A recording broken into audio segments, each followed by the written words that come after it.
당신은 무엇을 먹느냐로 만들어지는 것이 아닙니다. 당신의 몸이 실제로 소화할 수 있는 것, 그리고 장 속 세균이 그 음식으로 무엇을 만들어내느냐가 당신을 만듭니다.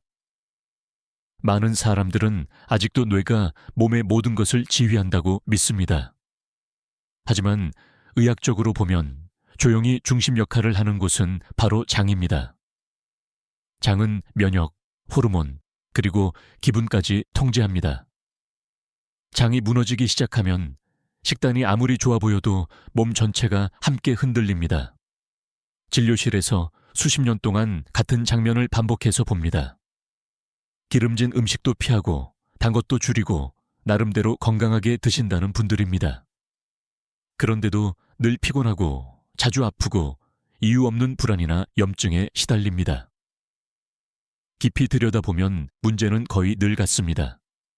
본인은 몰랐지만 일상적인 식습관 속에서 장의 생태계가 이미 망가져 있었습니다. 과학적으로도 이건 충분히 설명됩니다. 장에는 수조 개의 세균이 살고 있고 이 세균들이 우리가 먹은 음식을 실제로 사용할 수 있는 영양소로 바꿉니다. 또한 우리 면역세포의 약 70%가 장벽 주변에 모여 있습니다. 장이 자극을 받거나 염증 상태에 들어가면 몸은 겉으로 큰 증상이 없어도 늘 긴장 상태에 놓이게 됩니다. 지금 이 이야기가 남의 일이 아니라는 느낌이 든다면 끝까지 함께 보셔야 합니다. 오늘 내용은 음식과 건강을 바라보는 기준을 바꿀 수 있습니다. 도움이 된다고 느끼신다면 구독과 좋아요를 눌러주세요. 지금의 작은 선택이 앞으로의 건강을 크게 바꿀 수 있습니다. 많은 분들이 말합니다. 나는 먹는 건 정말 잘 챙깁니다. 하지만 중요한 진실 하나를 놓치고 계십니다. 몸은 먹은 음식이 아니라 흡수된 영양으로 유지됩니다. 당신이 먹은 음식은 그대로 몸이 되지 않습니다. 장을 통과하면서 장내 세균의 도움을 받아야만 비로소 쓸 수 있는 영양이 됩니다. 이 균형이 깨지면 아무리 좋은 음식을 먹어도 대부분은 제대로 활용되지 못합니다. 진료실에서 자주 보는 장면입니다. 식단은 모범적인데 검사 결과는 늘 부족한 분들입니다. 문제는 음식의 질이 아니라 장이 이미 지쳐 있었다는 점입니다. 과학적으로도 분명합니다. 장내 세균은 소화를 돕고 영양을 활성화하며 면역과 에너지 상태까지 좌우합니다. 이 시스템이 흔들리면 몸은 늘 부족한 상태로 버틸 수밖에 없습니다. 지금부터 나오는 음식들을 보시면 왜 관리해도 몸이 달라지지 않았는지 이해하게 될 것입니다. 지금 이 정보를 놓치지 마십시오. 가장 먼저 짚고 넘어가야 할 음식이 있습니다. 바로 가공육입니다. 소시지, 햄, 베이컨처럼 익숙한 음식들입니다. 많은 분들이 조금쯤은 괜찮겠지라고 생각하지만 장에서는 다르게 반응합니다.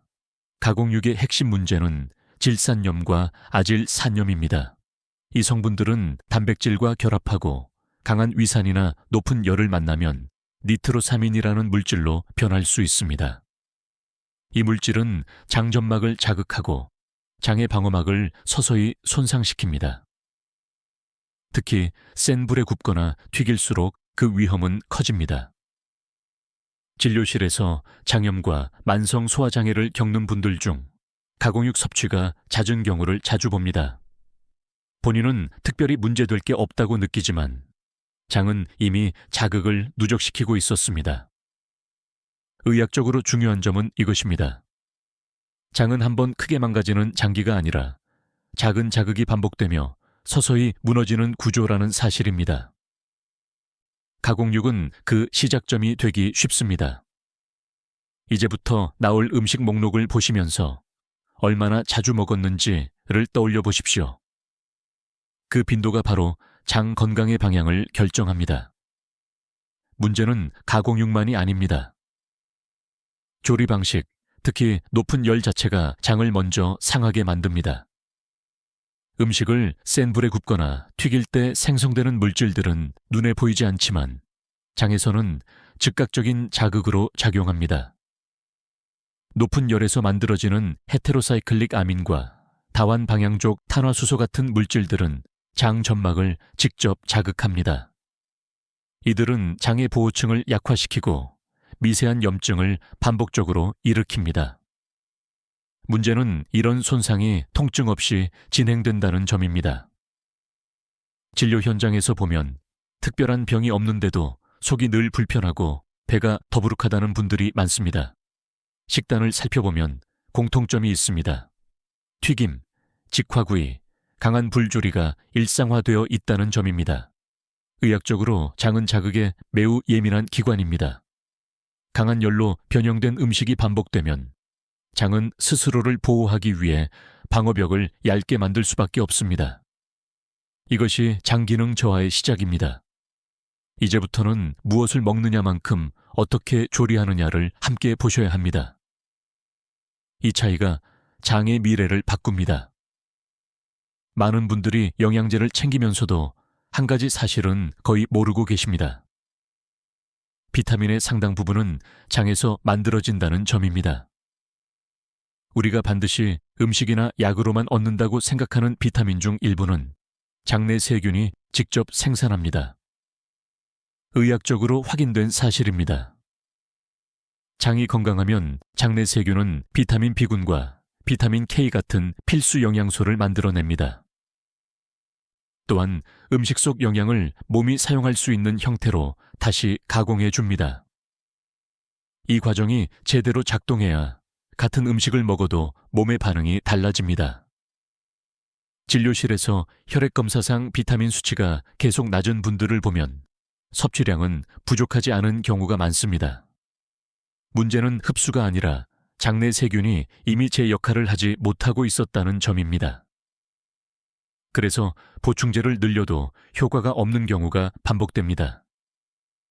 이것이 장 건강이 무너지면 생기는 가장 큰 착각입니다. 더 먹으면 해결될 거라 믿지만 실제로는 장을 회복하지 않으면 아무것도 제대로 쌓이지 않습니다. 앞으로 나올 음식들은 바로 이 능력, 장이 스스로 영양을 만들어내는 힘을 갉아먹는 공통점을 가지고 있습니다. 지금부터는 그 연결고리를 하나씩 짚어보겠습니다. 장 이야기를 하면서 반드시 짚고 넘어가야 할 핵심이 있습니다. 우리 면역력의 약 70%가 장에 모여 있다는 사실입니다. 많은 분들이 면역은 혈액이나 림프에서만 작동한다고 생각하지만 실제 전선은 장입니다. 의학적으로 장은 단순한 소화관이 아닙니다. 음식이 몸이 되기 전 반드시 거치는 관문이고 이 과정에서 면역세포가 끊임없이 감시하고 판단합니다.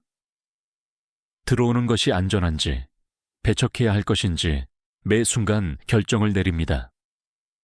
그래서 장벽 주변에는 면역세포가 밀집해 있습니다. 진료실에서 감기나 염증이 자주 반복되는 분들을 보면 면역력 강화제를 찾기 전에 장 상태부터 확인해야 하는 경우가 많습니다. 특별한 병이 없어도 장이 자극받고 있으면 면역 시스템은 늘 과로 상태에 놓입니다. 과학적으로 보면 장이 안정되면 면역은 차분해지고 효율적으로 작동합니다. 반대로 장이 손상되면 면역은 사소한 자극에도 과민하게 반응하며 염증을 키웁니다. 면역을 지키고 싶다면 가장 먼저 지켜야 할 곳은 장입니다. 이 사실을 기억하고 다음 내용을 이어서 보셔야 합니다. 장이 건강할 때 장 안에서는 조용한 질서가 유지됩니다. 유익균과 유해균이 균형을 이루고 면역은 불필요한 반응을 하지 않습니다. 문제는 이 균형이 깨질 때 시작됩니다. 의학적으로 이를 장내 불균형, 디스바이오시스라고 부릅니다. 이 상태가 되면 면역 시스템은 끊임없이 자극을 받습니다. 장 안에서 작은 문제에도 과잉 반응을 일으키고 그 결과 염증, 알레르기, 이유 없는 피로가 반복됩니다. 몸은 쉬지 못하고 늘 경계 상태에 놓입니다. 진료실에서 특별히 아픈 데는 없는데 항상 불편하다고 말하는 분들 대부분이 이 단계에 있습니다. 검사상 큰 병은 없지만 장내 환경은 이미 혼란에 빠져 있습니다. 이 혼란이 전신 증상으로 번지는 데는 시간이 필요할 뿐입니다. 과학적으로 보면 건강한 장내 세균은 면역을 교육합니다. 언제 반응해야 하고 언제 잠잠해야 하는지를 가르칩니다. 하지만 나쁜 균이 늘어나면 그 교육은 무너지고 몸은 스스로를 공격하기 시작합니다. 지금 느끼는 불편함이 사소해 보여도 장 안에서는 이미 신호가 시작됐을 수 있습니다. 이 흐름을 끊을 수 있는지 다음 내용을 꼭 확인하셔야 합니다. 많은 분들이 기분 문제는 마음의 문제라고만 생각합니다. 하지만 의학적으로 보면 기분의 상당 부분은 장에서 결정됩니다. 놀랍게도 우리 몸의 세로토닌, 즉 기분을 안정시키는 물질의 약 90%가 장에서 만들어집니다. 장이 불편해지면 가장 먼저 나타나는 변화가 이유 없는 불안, 우울감, 집중력 저하입니다. 머리에 문제가 있는 것처럼 느껴지지만 실제 출발점은 장인 경우가 매우 많습니다. 장내 세균의 균형이 깨지면 이 세로토닌 생성 과정도 함께 흔들립니다. 진료실에서도 이런 장면을 자주 봅니다. 특별한 스트레스가 없는데도 기분이 가라앉고 잠이 얕아졌다는 분들입니다. 검사를 해보면 장 기능 저하와 염증 신호가 동시에 발견되는 경우가 적지 않습니다. 과학적으로 그 장에는 독립적인 신경망이 존재합니다. 이를 장신경계, 흔히 두 번째 뇌라고 부릅니다. 이 신경계는 뇌와 끊임없이 신호를 주고받으며 장 상태에 따라 뇌의 반응도 달라집니다. 그래서 장이 무너지면 생각보다 먼저 마음이 흔들립니다. 기분과 정신 건강을 지키고 싶다면 장을 외면해서는 안 됩니다. 다음 내용이 바로 그 연결고리를 더 분명히 보여줄 것입니다. 다음으로 많은 분들이 놓치고 있는 음식이 있습니다. 바로 저지방 가공 유제품과 각종 첨가물입니다.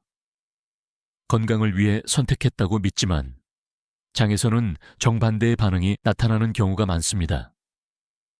저지방 유제품에는 A1 베타카제인이라는 단백질이 상대적으로 더 많이 작용합니다. 이 성분은 일부 사람들에게 장염증과 장누수를 쉽게 유발합니다. 지방을 제거하면서 원래 완충 역할을 하던 요소가 사라지고 자극적인 단백질만 빠르게 장벽에 닿게 됩니다. 진료실에서 우유나 요거트를 꾸준히 먹는데도 복부팽만, 설사, 속 불편함이 반복되는 분들을 자주 봅니다. 본인은 소화력이 약해졌다고 생각하지만 실제로는 장이 계속 자극받고 있던 경우가 많습니다. 여기에 문제를 더 키우는 것이 유화제와 안정제입니다. 카라기난, 잔탄검 같은 성분들은 음식의 질감을 좋게 만들지만 장 점막을 보호하는 점액층을 약화시킬 수 있습니다. 이 보호막이 얇아지면 장은 외부 자극에 훨씬 취약해집니다. 겉으로는 건강해 보이는 선택이 장을 지치게 만들 수 있습니다. 이제부터는 건강해 보이는 음식이라는 이미지보다 장이 실제로 어떻게 반응하는지를 기준으로 보셔야 합니다. 장에 가장 빠르게 부담을 주는 조합이 있습니다. 술, 글루텐, 인공 감미료입니다. 각각도 문제지만 함께 반복되면 장 손상은 훨씬 빨라집니다. 알코올은 의학적으로도 명확한 사실 하나가 있습니다. 장점막 세포를 직접 손상시키고 장을 보호하는 점액층 생성을 줄입니다. 이 보호막이 얇아지면 독소와 염증 물질이 장벽을 쉽게 통과하게 됩니다. 그 결과가 바로 장누수입니다. 글루텐 역시 많은 분들이 가볍게 넘기지만 현대밀에 포함된 글리아딘은 장벽의 결합을 느슨하게 만듭니다. 면역이 예민한 상태에서는 소량만으로도 염증 반응이 시작될 수 있습니다. 문제는 증상이 즉각적이지 않다는 점입니다. 여기에 인공 감미료가 더해지면 상황은 악화됩니다. 아스파탐, 수크랄로스 같은 성분은 유익균을 줄이고 장내 균형을 무너뜨립니다. 진료실에서는 당은 피했는데 더 안 좋아졌다고 말하는 분들이 이 단계에 해당합니다. 장에 휴식을 주고 싶다면 이 세 가지부터 줄여야 합니다. 지금의 선택이 장의 회복 속도를 결정합니다. 마지막으로 장을 가장 넓고 빠르게 망가뜨리는 음식들이 있습니다. 설탕, 씨앗류, 그리고 튀긴 음식입니다. 이들은 하나하나도 문제지만 일상적으로 반복될 때 장내 환경을 근본적으로 바꿔버립니다. 설탕과 정제된 탄수화물은 장내에서 특정 균만 선택적으로 키웁니다. 주로 염증을 유발하는 균과 효모입니다. 이 균들은 빠르게 증식하며 장을 발효 상태로 만들고 그 과정에서 독소와 염증 물질을 계속 만들어냅니다. 장은 쉬지 못하고 자극에 노출됩니다. 씨앗류, 특히 대량 생산된 식물성 기름은 제조 과정에서 이미 손상된 상태입니다. 이 기름들은 장 안에서 산화 스트레스를 증가시키고 장 점막을 자극합니다. 시간이 지나면 장의 방어벽은 점점 약해질 수밖에 없습니다. 튀긴 음식은 이 두 문제를 동시에 악화시킵니다. 고온에서 손상된 기름과 밀가루 코팅이 결합되며 장 점막을 직접적으로 자극합니다. 진료실에서 만성 소화장애를 겪는 분들 상당수가 이 식습관을 가지고 있습니다. 이 음식들이 위험한 이유는 특별해서가 아닙니다. 너무 흔하고 너무 자주 먹는다는 점입니다. 장을 회복시키고 싶다면 가장 먼저 줄여야 할 대상이 바로 이것들입니다. 이제 여기까지 오셨다면 한 가지는 분명해졌을 것입니다. 장은 하루아침에 망가지지 않았고 하루아침에 회복되지도 않습니다. 하지만 반대로 말하면 작은 변화도 분명한 방향을 만들 수 있다는 뜻입니다. 진료실에서 가장 안타까운 순간은 조금만 일찍 알았더라면 좋았을 텐데요 라는 말을 들을 때입니다. 대부분의 문제는 갑자기 생긴 것이 아니라 수년 동안 조용히 쌓여왔습니다. 몸은 계속 신호를 보냈지만 우리는 바쁘다는 이유로, 나이 탓이라는 이유로 그 신호를 지나쳐 왔습니다. 장도 마찬가지입니다. 자극적인 음식 하나, 무심코 반복한 습관 하나가 쌓여 지금의 상태를 만들었습니다. 그렇다면 회복도 같은 원리로 시작할 수 있습니다. 한 끼를 덜 자극적으로 바꾸고 조리법을 조금 낮추고 장을 쉬게 하는 선택을 하루하루 반복하는 것부터입니다. 의학적으로도 장은 회복력이 뛰어난 기관입니다. 환경만 바뀌면 장내 세균은 다시 균형을 찾으려 합니다. 염증은 가라앉고 면역은 차분해지며 기분과 에너지에도 변화가 나타납니다. 이 과정은 느리지만 분명히 진행됩니다. 오늘 이 영상을 본 날이 그 출발점이 될 수 있습니다. 지금 당장 완벽해질 필요는 없습니다. 다만 이제는 알고 선택하는 단계로 들어왔다는 것이 중요합니다. 오늘부터 시작하십시오. 그리고 정확히 1년 뒤 같은 자리에서 몸의 변화를 느끼게 될 것입니다. 그때 당신은 이렇게 말하게 될지도 모릅니다. 그날, 이 작은 선택이 내 건강의 방향을 바꿨다.